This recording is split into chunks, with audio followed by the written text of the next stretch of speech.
79세 나이의 가수 조영남에게 왜 이런 안타까운 일이 일어났을까요? 어떤 일이 있었던 걸까요? 조영남은 유언을 남겼는데 유서에 장례식을 치르지 말라고 썼고 그 이유에 대해 내가 장례식을 치를 정도로 대단한 사람이 아니라 부끄럽고 장례식에 와서 나한테 절하는 것도 싫다라고 밝혔죠. 이어 내가 죽으면 옆에 있던 사람이 담요에 말아 화장하고 내 유골을 영동대교에 뿌려달라고 유서를 썼다라며 그런데 영동대교에 유골을 뿌리는 것은 불법이라 괄호치고 몰래라고 썼다고 우스갯소리를 하기도 했는데요. 그러면서 유서 속 재산 분할에 대해서는 처음에는 내 옆에 있는 여자에게 재산 반을 주라고 썼는데 수정했다며 자식이 셋이니까 4분의 3은 자식 4분의 1은 내 옆에 있는 여자로 썼다고 합니다. 조영남은 또 윤여정과의 사이에 낳은 두 아들을 언급하며 후회한다고 말하기도 했는데 자신의 인생에서 가장 크게 후회하는 것이 있다며 내가 집 나올 때 왜 애들 생각을 안 했을까라고 말하며 그 이후로 두 아들과 한 번도 연락을 한 적이 없다고 아쉬움을 드러냈죠. 그러면서 조영남은 단 한 가지 소원이 있다면 전처인 윤여정에게 전화하는 것이라고 말하기도 했는데 그는 왜 이런 유언을 남겼던 것일까요? 윤여정은 전 남편인 조영남과의 이혼 사유는 바람 때문이라고 털어놓은 바 있습니다. 조영남은 리즈 시절 배우 윤여정과 20대 초중반 첫 만남 이후 6년여간 친구처럼 지내다 1975년 미국 시카고에서 결혼했고 슬하에 두 아들을 뒀는데요. 아는 사람도 없는 미국에서 아들 둘 키워내며 가정에 충실했던 윤여정에 반해 조영남의 외도는 결혼 생활 동안 2번이나 있었다고 전해지는데요. 그 중에서도 조영남과 여대생 백모 씨와의 외도는 유명하죠. 조영남과 백모 씨와의 외도는 그냥 지나가는 정도의 외도가 아니었던 듯합니다. 윤여정의 외모를 비하하면서 네가 못생겨서 데리고 잘 수 없다라는 말을 하는가 하면 조영남의 운전기사가 윤여정에게 조영남의 외도에 대해 눈치를 줬고 윤여정이 조영남을 추궁하자 처음에는 다시는 만나지 않겠다고 했지만 여전히 만남은 유지했다고 하는데요. 윤여정이 이도 눈치를 채자 그래 나 바람 피웠다라고 적반하장으로 나오면서 내가 아빠 남편 노릇 다 할 테니 사랑방 하나만 내달라고 어마어마한 제안을 해왔다고 합니다. 윤여정은 당연히 그럴 수 없었고 윤여정과 조영남은 이혼을 하게 됩니다. 조영남의 내연녀와 같이 살자는 제안은 지금 같은 세상에서도 충격적인 제안인데요. 당시 조영남이 준 위자료는 실질적으로 5천만 원인데 아들 둘까지 키워야 하는 사람에게 공연 다니며 돈을 쓸어 모았던 조영남이 준 전부였다고 합니다.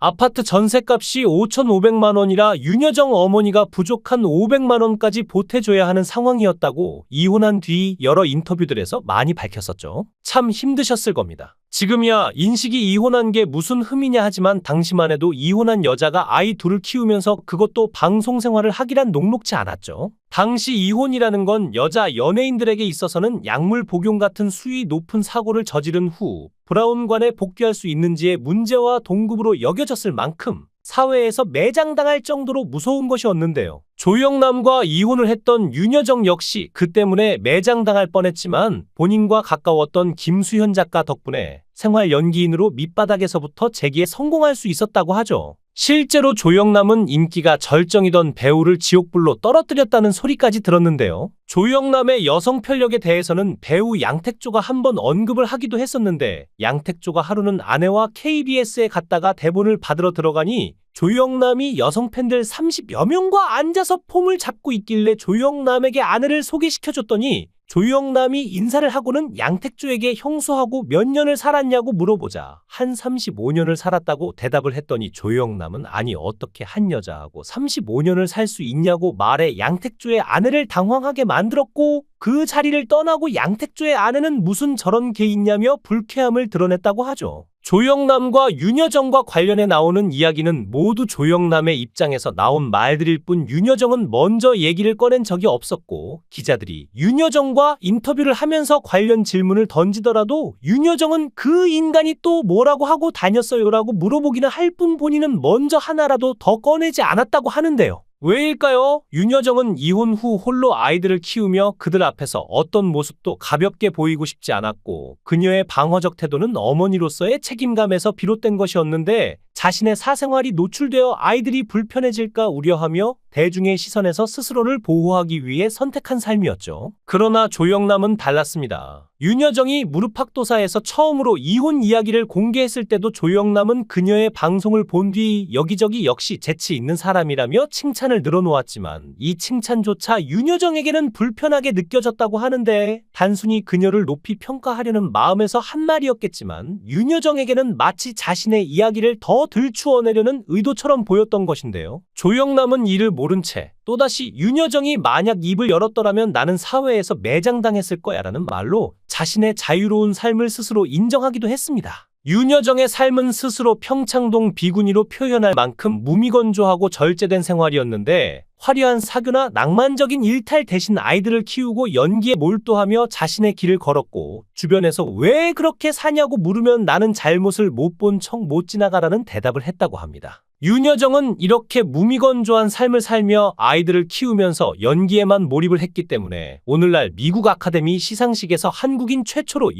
여우조연상까지 받게 되는 위치까지 오게 된 것이라고 하는데요. 또한 한 중년의 여성 아나운서가 조영남의 책을 읽고 연애 경험담을 어떻게 이렇게 솔직하고 재미있게 쓸 수 있냐고 감동을 받아서 조영남에게 책을 너무 감동적으로 읽었다고 전화를 하자 조영남은 처음에는 그녀가 누군지 잘 몰랐다가 여자 아나운서라고 말하니까 혹해서 우리 언제 만날까? 이러면서 자신의 그림 전시회에 오라고 했다는데요. 그런데 전시회 당일 그녀가 모습을 드러내자 조영남의 표정이 다소 굳었다고 하는데 예상했던 젊고 아름다운 아나운서가 아닌 평범한 아줌마 아나운서를 보자 태도가 급변했습니다. 이후 그녀가 다시 전화를 했을 때는 아예 전화를 받지 않았다고 하니 이 에피소드는 조영남의 솔직한 인간성을 보여주는 동시에 그의 내면에 숨겨진 밝히는 남자라는 어리숙한 모습까지 드러낸 사건이 아닐까요? 그와는 반대로 젊은 여성 아나운서 3명이 조영남의 집에서 인터뷰를 하러 갔을 때는 상황이 완전히 달랐습니다. 이 아나운서들은 처음에는 의아해했는데 아니 잘생기지도 않은데 도대체 왜 저렇게 여자가 많지? 이런 의문이 인터뷰 내내 머릿속을 떠나지 않았지만 얼마 지나지 않아 그 이유를 깨달았습니다. 조영남은 처음 보는 사람임에도 마치 오래전부터 알고 지낸 이웃 아저씨처럼 친근하게 굴었다고 하죠. 반면에 한 남성 아나운서는 방송국에서 조영남과 마주쳤을 때 몇 번 인사를 드렸지만 그냥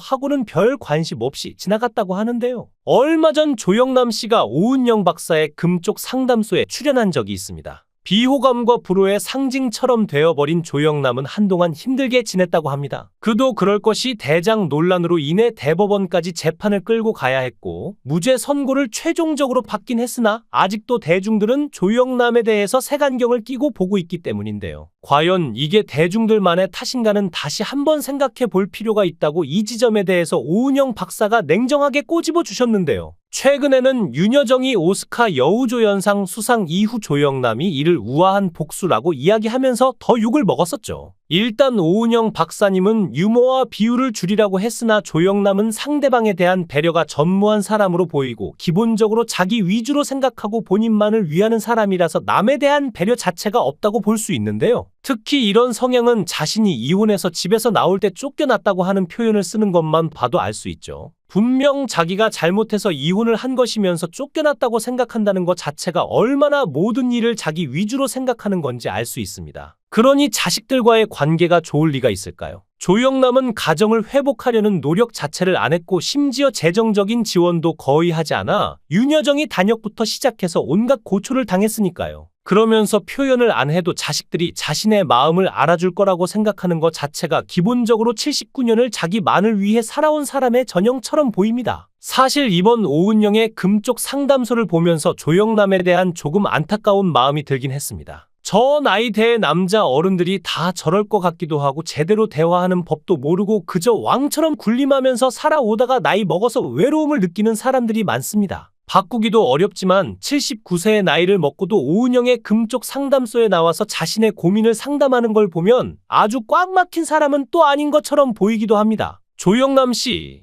지금부터라도 관계가 소원해진 아들들에게 전화를 해서 미안하다고 사과하고 관계를 개선하기 바랍니다. 대중과의 소통에 있어서도 말하기 전에 한 번 더 생각하고 말을 덧붙이기 싫으면 말을 자제하시면서 행복한 노년을 보내셨으면 하는 바람입니다. 영상을 끝까지 시청해 주시고 귀한 시간 내주셔서 대단히 감사합니다. 구독, 좋아요 꼭 부탁드립니다.